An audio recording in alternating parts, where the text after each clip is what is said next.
만으로 14세가 되지 않았다면 살인을 해도 무죄예요. 그런데 만 13세, 그러니까 중학교 1학년 정도가 되면 도덕관이 성립되어 있을 나이 아닌가요? 우리나라에서는 청소년 범죄에 대한 형사처벌이 오래전부터 많이 문제가 되어 왔었습니다. 최근에도 끔찍한 사건이 벌어졌죠. 고등학생들이 30대 가장을 집단 폭행해서 사망에 이르게 한 거예요. 국민들이 지금 걱정하고 있는 부분은 이 고등학생들이 청소년이라는 이유로 솜방망이 처벌을 받지는 않을까, 바로 이런 부분입니다. 나이가 어리다는 이유로 처벌을 받지 않는다, 또는 솜방망이 처벌을 받는다. 그 이유는 무엇일까요? 이유는 바로 우리나라의 법 규정들 때문이에요. 우선 형법 제9조를 살펴볼까요? 14세가 되지 아니한 자의 행위는 벌하지 아니한다. 즉, 만 13세 중학교 1학년 정도의 아이가 어떤 행위를 해도 형법적으로 벌하지는 않는다는 의미예요. 설령 살인을 저질렀다고 해도요. 그리고 사실 만 13세가 넘더라고 해도 만 18세 아래라면은 형사처벌을 받는다 해도 집행유예가 나올 확률이 굉장히 큽니다. 즉, 유죄 판결을 받아도 감옥에 가지는 않는 거예요. 왜 그럴까요? 가장 중요한 이유는 우리나라 법이 청소년이 범죄를 저지른 경우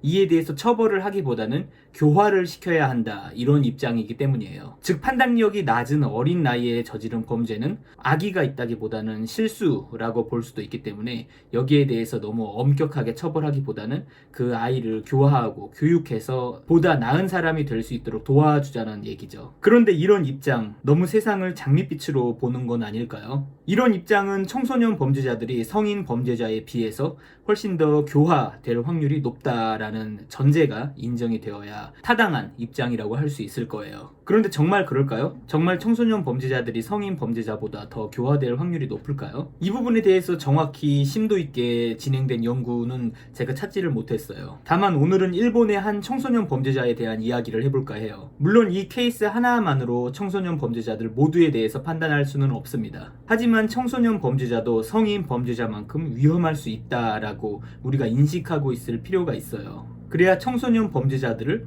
어떻게 처벌할지에 대한 명확한 기준을 정할 수 있을 테니까요. 이 일본인 청소년 범죄자, 그러니까 지금부터 A군이라고 합시다. 이 A군은 이 범죄를 저질렀을 당시에 18세였어요. 당시 일본법상 미성년자의 나이이기 때문에 범죄를 저질러도 감형이 되게 되어 있었어요. 그런데 A군은 18세에 이르기 전에 이미 수많은 범죄를 저지른 상태였습니다. 거기에 대해서 유죄 판결을 받은 적은 단 한 번도 없지만요. 폭행, 상해, 강간, 살인, 미수까지 건수로만 따지면 100건 이상의 범죄를 저질렀었다고 해요. 다시 말씀드리지만 이 모든 범죄에 대해서 형사처벌을 받은 적은 단 한 번도 없었지만요. 왜냐하면 청소년이었으니까요. 이렇게 극악무도한 행위를 반복했는데도 경찰은 A군을 방치했습니다. 그 방치의 결과물이 1988년 11월 26일에 발생했습니다. A군이 친구들과 공모해서 한 여학생을 납치한 다음 감금하고 폭행, 상해, 강간을 한 이후에 결국 살인까지 저지른 거예요. A군은 이 피해자 여고생의 시신을 드럼통에 집어넣고 그 안에 콘크리트를 부어가지고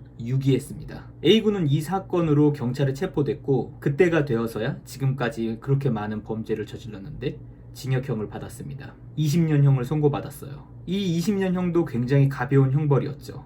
여고생을 납치해서 감금하고 폭행하고 상해하고 강간까지 하고 결국 나중에는 죽이기까지 했는데요. 만약 A군이 청소년이 아니었다면 당시 일본법 하에서 무조건 사형이 나올 만한 그런 사건이었어요. 이 사건에 이르기 전에 A군이 단 한 번이라도 제대로 된 형사처벌을 받았다면 과연 이러한 결과물이 발생할 수 있었을까요? 적어도 A군이 감옥에 가 있는 동안은 아무런 범죄도 저지를 수 없었겠죠? A군은 이 사건의 재판을 할 당시 너는 한 살만 더 많았어도 사형이었다, 이런 말을 들었다고 해요.